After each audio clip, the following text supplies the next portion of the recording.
Hello everyone, welcome to Big League Soccer, the World Cup edition. My name is Tunde Koiki. With me in the studio are Kazim Ilegbede and Ayo Ali. Thank you for joining us, gentlemen. It's a pleasure, Tunde. Thank you for joining us. Thank you for having me, Tunde. Fantastic World Cup, and it's coming off to a magnificent climax this weekend. It is Argentina against Germany, and is this the World Cup final that you would have predicted at the start of this tournament? Let me start with you, Ayo. I would have predicted Argentina against Germany. I might have said, on sentimental reasons, you would have probably said that Brazil would have gotten to the final. And on the balance of play in the first round, you'd have probably said that the Dutch were, the stronger European side. But having said that, Argentina have shown true grit. They really have shown grit in this one. They've shown the right balance of experience, of taking their opportunities. So I think, as a final, clearly, and this is round 3 of this, they have faced each other in the final twice. Exactly. The first time was 1986, then 1990. And it's 1-1. It's 1-1, right? It's 1-1 now, so this is clearly the decider. Personally speaking, I do not want a European team to win this World Cup. No, because I think they've had an inbuilt advantage. I mean, who has ever heard of rest breaks in football games? Hold on. The temperatures had exceeded medically accepted limits, and FIFA thought that yes, it was wise before the players suffered any kind of health setbacks to have cooling breaks. Indeed, I disagree. You know why? Because in Europe you don't have warming breaks. But that's because we never played World Cup in winter. But you play football in winter, and you don't have warming breaks during football matches. Well, there's always a first time for everything. Then yes, indeed. Taking into cognizance, we also have the World Cup in Qatar in 2022. Indeed, there's a first time for everything, but it's a World Cup, Tunde. It is not a European Climate Cup, and that is the point. The point is, if you have a global game, people in Qatar play football now. People in Brazil play football. They're not special. There's nothing different about them. Why is it that the UEFA and European teams hold so much power to determine? I mean, they fundamentally change the way that the game. Next thing you're going to have advertising breaks. Next thing you're going to have, go from goal line technology to throw-in technology. Well, it's not as advancing the cause of the game, but we'll get to that sometime soon. But let me ask you, Cousin, looking at everything that happened from the first kick of the ball in this World Cup, would you honestly have predicted a World Cup final that saw Germany take on Argentina in the final? Yes, in the sense that I said it even before the ball was kicked that I wouldn't be looking beyond any of the previous 8 winners, and I was very clear that Spain and England would not lift that cup. If you remember my column, so instead that those 2 countries didn't even qualify from their group. And I'm looking at the way the tournament has gone. Yes, I want to give it to Germany. They deserve to be in the finals, although I was rooting for France because I thought they were the most complete team of the 32 teams that went to Brazil 2014. But having said that, incidentally, Germany accounted for France. So if they are better than France, then they deserve to be in the final. Argentina, not so. I mean, if I have to rate the teams at this tournament, Argentina will even rate in the top 4 because it's been a functional Argentine team rather than the one we used to know. We're used to. So substance over style. They have gotten results and they have gotten in final. They'll be happy with that. Yeah, they'll be happy with that, and they will even go on and win the World Cup. But I'm telling you, if they win the World Cup, this will be the worst Argentine team to have lifted the World Cup. You said the same thing about Brazil as well. Yes, why are people crying about Brazil? It's because they have just become too pragmatic, and they, it's not the Brazil we're used to. Playing samba, fantastic football. The one that was at Brazil 2014 was a typical functional Brazilian team. Functional in some aspects, dysfunctional in so many other aspects, especially defense. Okay, so I don't want such a team to win the World Cup. We want the best team in the tournament to win the World Cup, and in this case, it has to be Germany. Because I was going to ask you that. Isn't this like a sentimental view of it, that we want the sexiest team, the team that sexy. Both teams, Argentina and Germany have done the minimum required of them, win their games and progress. It might have not have been pretty, but they did what they had to do. It is, in answer to your question, it's incredibly sentimental. And let me say something about Nigerian football in this regard. See, in Nigerian football, what we want is we want our teams to win, to be effective, but then we also want them Dribble everybody. dribble everybody, to play like they played in 1994, To win 5-0. Well, when you ask a football fan or a football player, or someone, an administrator in football, someone who owns a team or runs a team, it's about winning. Pretty football is great, but pretty football that is ineffective is frustrating. Ask Arsenal supporters; they can tell you that. So, the question. The question about the modern game is: what do you want? Do you want pretty football, or do you want effective football? Do you want victory, or do you want to go out there and be the best president we never had? You see, this is my point. Germany have not been that stylish. Germany are never that stylish. But I will be happy if they win the World Cup because they have played far better than Argentina, even in this tournament. But that is why I will be rooting for Germany. It's not about sentiment. No, but Germany are never. Maybe because of Lionel Messi, I want Argentina to win it. But if they don't win it, it's not too old. He still has about 2 World Cups in him, so he could try again in Russia or probably in Qatar. But Germany, for me, they are the best team in this tournament. I thought it was Holland the way they started until Argentina accounted for them. Germany accounted for the team I tipped for the cup, so definitely it's normal for me to root for them. But now let's go back to the pitch itself, the game on the pitch, World Cup final, Germany against Argentina. Let's take it, department by department as we usually do. Let's look at the 2 goalkeepers, Sergio Romero on one side and Manuel Neuer on the other side. Who comes out tops? I think clearly Neuer is a better goalkeeper. But you have to say the Argentinian Sergio Romero? Yeah, Sergio Romero, he was a pretty good penalty stopper. It really does depend on how... I'm praying this final doesn't get to penalties. It really depends on how it plays out. But yeah, you would say that, if I had to pick a keeper, I would pick Neuer. Okay, Jose? No argument about that. Neuer, it's like comparing sleep and death. They are not same. Germany has always had this, we said it before, they always have this fantastic production line of excellent goalkeepers over the years. Tony Schumacher, it's a product of painstaking planning. Andres Kopka. Yeah, it's a product of painstaking planning. Okay, it's not like Africa where we just wake up, we just see stars in the heaven. They work from the cradle.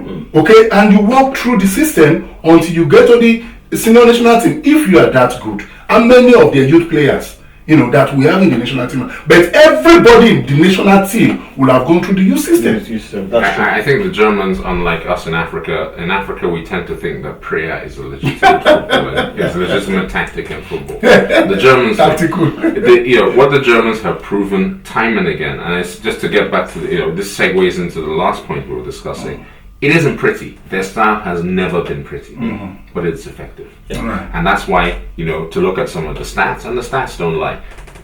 As we mentioned before, Germans, more World Cup semi-finals than anyone else. More World Cup finals than anybody More World Cup finals. More goals at the World Cup than anyone else. The World Cup. Highest goal scorer in the World Cup. You can't argue with that. So, to come back to it, what would you, if you ask anyone, I remember the 1982 Brazil team and that was knocked out by Italy. Yes, they were a fantastic team, however, completely ineffective. And history never remembers those who never win. Okay, let's move. That's 1-0 for Germany so far. Let's look at the defenses. Ezequiel Garay, Rojo, Zabaleta, and maybe possibly Demichelis. Yeah, for Argentina. Then on the German side, you can't look past Jerome Boateng, Mats Hummels, possibly Mertesacker, Philipp Lahm, Benedict Höwedes. There's an interesting combination to choose from. And let's look at both defenses, gentlemen. Who do you think comes out top? Well, I think Germany have more strength in depth. That you have to say. However, I think Argentina have more experience. And in this sort of situation, under this pressure, and we have to remember, as pundits, as people looking on the outside, it is very, very hard to actually appreciate the pressure that these players are under. You're playing in front of 70,000 people. You realize you're being watched by 2 billion people. Yeah. I mean, it is a huge An amount iconic of venue pressure. in itself. Iconic venue, but it's a huge amount of pressure. So the question is, who will cope better with the pressure? You have to think that the guys with more experience will cope better with the pressure. And then you also have to talk about the kind of differences in approach. I mean, South American defending is how does one put this diplomatically? A bit more. They sail closer to the wind, shall we say? But I think I listened to the. The Germans are not. No, the Germans are no shrinking violence. But I listened to something that Kazim said about announced about the Nigerian game is that look, you have to you have to play. It is also a game of psychology and playing to the rules. So you play with you play to the very edge of the rules, which is what the Argentinians tend to do. The word "dirty" has been used to describe the Argentine. Well, the defending is what we know. What a lot of us like to call the dark arts. It's not pretty, but you have to do it. So let me ask you, Kazim, who comes out top here? Well, I will go for Germany. Yes, Argentina have the best defense in this tournament. I mean, they haven't kept a number of clean sheets they have kept. But I look at the generalissimo in the German defense. Talk of Matt Hummels. Even Per Mertesacker is not, and then the chief of them is the captain, Philipp Lahm. I want to believe the coach will play him as 2 because he has more than enough in the defensive midfield department than to make Boateng play as a makeshift fullback. But even if Boateng plays there, he's also very, very experienced. This should be his 3rd World Cup, if I'm not mistaken. So he is also very, very vastly experienced. I think. Well, it was in South Africa 2010. Yeah, but it was in 2006. Fine. So this, and then when you had this plus the German organization, they are the epitome, the benchmark when it comes to discipline and organization all over the world. Nobody has it better than Germany, and that is why I look at them. Hey, you have to give it to them. They are there when it comes to discipline, and because of this, I think Germany will hedge it on my book. That's 2-0 for Germany so far right now, gentlemen. So let's move to the midfield. Argentina in midfield, you can't look past the usual suspects as well. Angel Di Maria, we're not sure. It's still borderline if he might make it or he might not make it as well. I pray he makes it. There's also the gentleman. We also have an exciting final because without him, Argentina suffered seriously against Netherlands, and in fact, I almost got to the point of causing the 2 teams. I mean, that was the worst semi-final World Cup I've been unfortunate to watch. I thought that was one of the best semi-finals I've watched. Oh well, we can argue about they will say it was tactical. There was nothing tactical about that. Yes, man.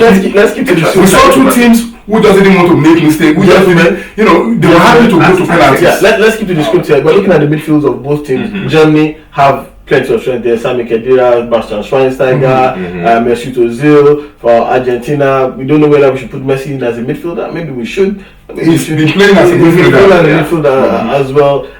There's also the gentleman too from I think he's a Boca Juniors, I believe. I can't remember his name quite now. But Gago. Gago. Yeah. So let's look at these 2 midfields, gentlemen. Who comes out top here again?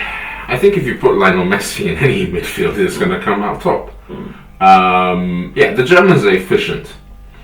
No one is denying that the Germans are efficient. But let me use a motor racing analogy. Yeah, while a Volkswagen or a Mercedes is an efficient car and so on and so forth. We understand German engineering. In a race situation. Which is over a small distance. You may perhaps go for a Ferrari, which is completely inefficient, Porsche. or Porsche is a German car. We go for Ferrari completely, or a Maserati completely inefficient, or Bugatti completely inefficient, totally fuel inefficient. Makes no sense in any other situation except that short distance drag race. So that's what I think. I think the German midfield. Efficiency is the hallmark of their football, and always has been. Yeah, when they back in 1974 when they defeated the Dutch total football side, it actually created a complete shift in the way football was approached globally. Yeah, that's what they do. They are efficient. And if you look at last season, where Bayern Munich completely destroyed Barcelona, showing everyone that there is an antidote to the tiki-taka. It still follows in that line as well. But let me come to you, Kazim. who comes out top in the midfield battle as well? Yeah, I will go for Germany again because I mean, yes, Germany are winning. it's not just about being efficient now. They are the most experienced in this department when you compare them to Argentina. Schweinsteiger, this should be his fourth World Cup. 2006. Did he start 2000 or 2002? I think it was 2000. Anyway, I think it was 2006. so to find. It was started in 2006. Anyway. 2006. Let's say okay, 3 World Cups. Yeah, minimum. Khedira, this is his second World Cup, and then you look at Gose is his first World Cup. Yeah, those are his kids in the team. Then you look at Mesut Ozil too. This is his second World Cup. Okay, so in terms of experience, you want to give it to Germany there because they have guys who have, and they've always made it to the last 4. That is more than what Argentina can say. It's literally, it was Germany who accounted for Argentina at South Africa 2010, 4-1 quarterfinals. So it's not just that they've met 2 times or 3 times. They have actually met 3 times with Germany, leading 2-1. Okay, and the difference then was just the German efficiency because Argentina on paper had a better team at South Africa 2010, but Germany destroyed them the way they did to Brazil. Just that the scoreline was not as wide as that. Okay, so I'm looking at the personnel in that department. Yes, take Messi out.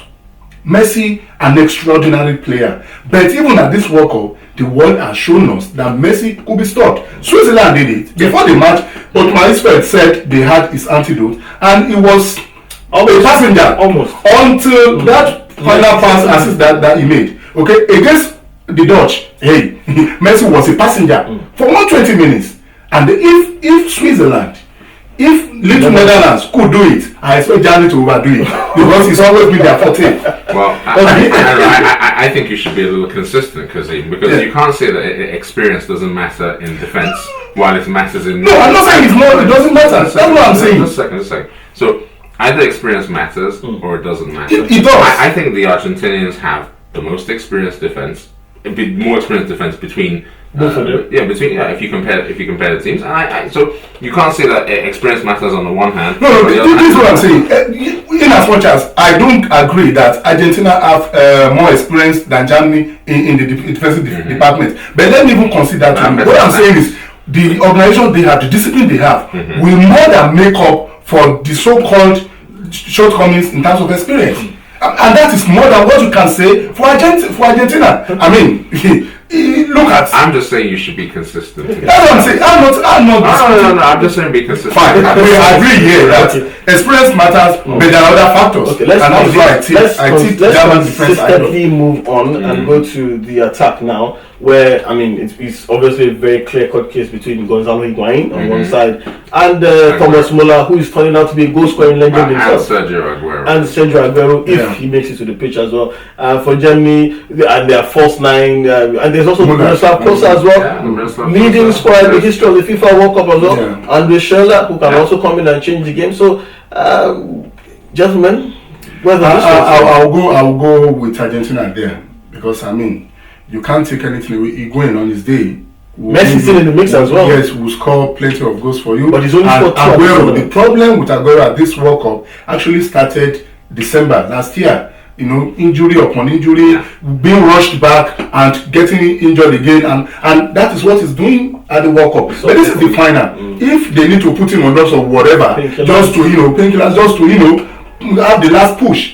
He will be a tremendous player. He's not had a fantastic World Cup by his standards. So, and then Di Maria, if he's fit, because I mean, apart from Messi, that's another guy who does for Argentina, who symbolically puts the team on the shoulders and drag them on. Brilliant player. Fantastic player. Before he was so I pray he's fit to play that match so that we're going to have an exciting final. So for me, I go with Argentina because when you look at Germany, yes, we know Müller, he always goes in to score, but the fact is, he's still not a striker, and their main striker, who is Miroslav Klose, is past his sell-by date. Yes, he's the reigning highest goal scorer in the World Cup now, but he's not the Klose of say 4 years ago or even 8 years ago. Okay. Indeed. Well, I mean, we are in agreement on this one.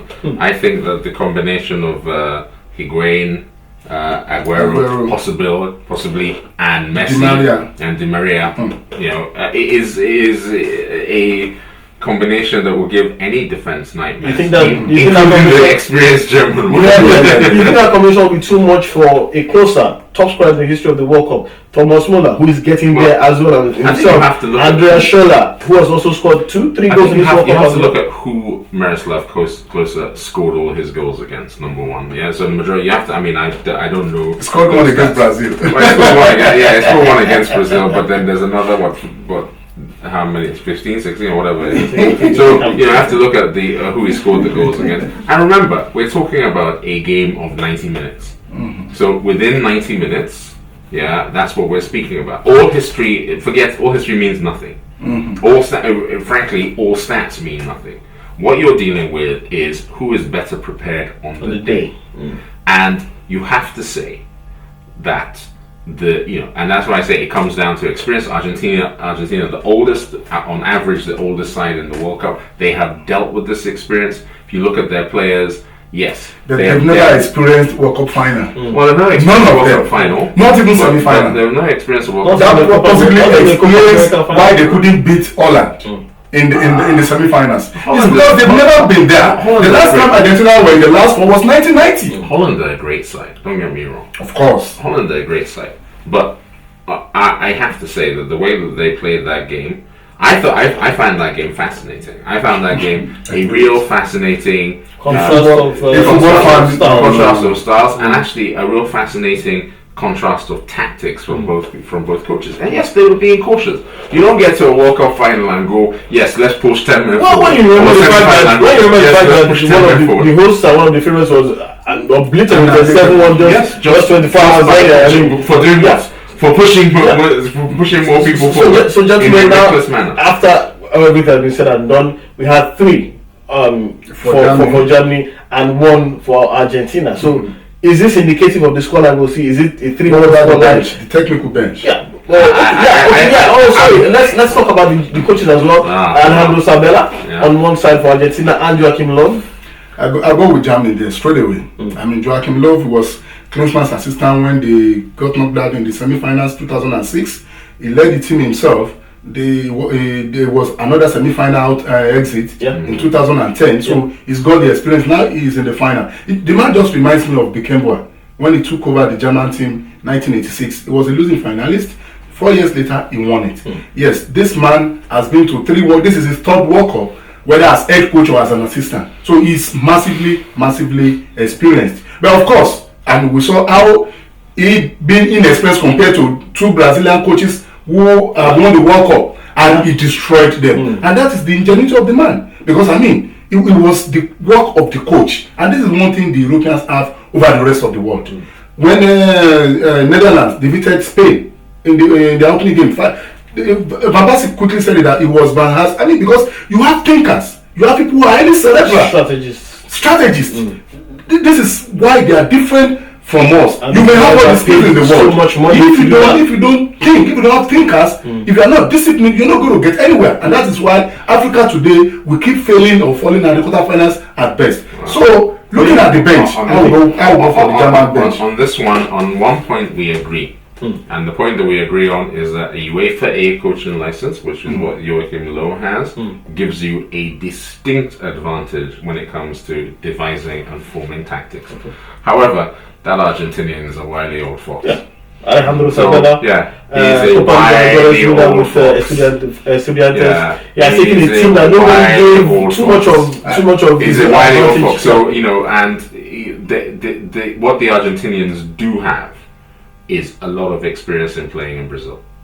They have a lot of experience in playing in Brazil, so they understand the climate. They're much more used to the climate. They understand the terrain. They understand how in different stadiums. By now, works. World Cup is 7 matches. You've played 6. If you are not attuned to the environment, then you will never be.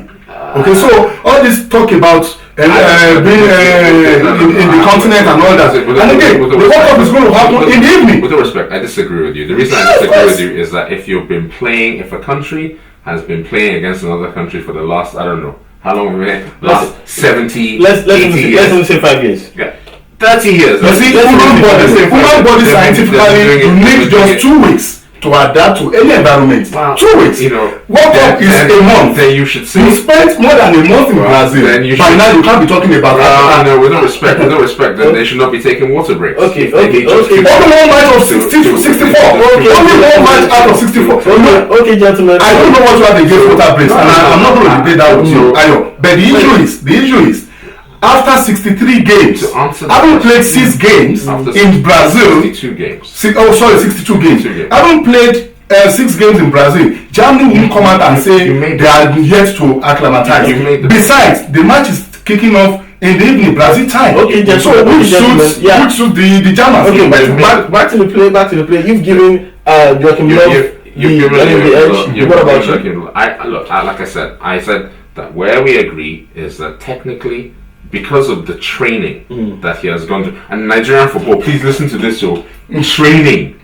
Yeah, for the coaches. Training for the coaches. If you want to have a heart surgery, you're not going to go and see a native doctor. Would you go and see a native doctor, or would you go and see a newly qualified heart surgeon from Johns Hopkins University? Okay. Question. So because of the training that Joachim Löw has had, you have to say yes, that there is some advantage to that. However, like I said, Argentinian is a wily old fox. He has a lot of experience in that part of the world. Which is why it is harder for South American teams to go to Europe to play and to win. It is harder. So Sabella actually played in Europe. Played in Europe Sheffield Wednesday, I believe. He actually played in England. So with no distinction. Me personally, Joachim Löw wasn't exactly a distinguished player either. Jose Mourinho. So the idea that you must be a football player to be no, I don't support that idea. So I think that me personally, I'm kind of like my head. It's difficult for you to choose. It's difficult for me to choose, but I'll say Sabella. Okay. That is the first time we've had. So let's leave it at 3-1 in favor of Germany. No, that's on my book is 4-1. On my book is 4-1. No, that's your. On his book is 3-2. On his book is 3-2. But either way, Germany still comes out winner. So is this what we see in the final? Germany win? I've already given my prediction that I think Argentina will win. Interesting. Kazim? Well, I really want Germany to win. My heart wants them to win because, to be honest with you, unlike what he said about the semi-finals, Argentina, Netherlands, I said it to myself that none of the 2 teams deserve to win this World Cup because they were ultra cautious. I mean, if that is where the football is going now, most of us will leave. Yeah, you can say you said about first and foremost in 2004, but they didn't end up winning the European Championship. And well, that is great. We know their limitations. Okay. Argentina won't say they don't have the talent. They just decided, to play safe. The 2 teams, and that was a terrible semi-final. You don't necessarily. So because of that, I want Germany to win, and because of the facts we have on ground, I believe Germany will win. Okay, gentlemen, if watching at home, well, the experts in the studio have given their opinion. Who do you think will win the 2014 FIFA World Cup final? Will it be Germany representing Europe, or will it be Argentina representing the hopes and aspirations of millions of South Americans? This has been Big League Soccer World Cup edition. Join us again for a fresh edition of the show.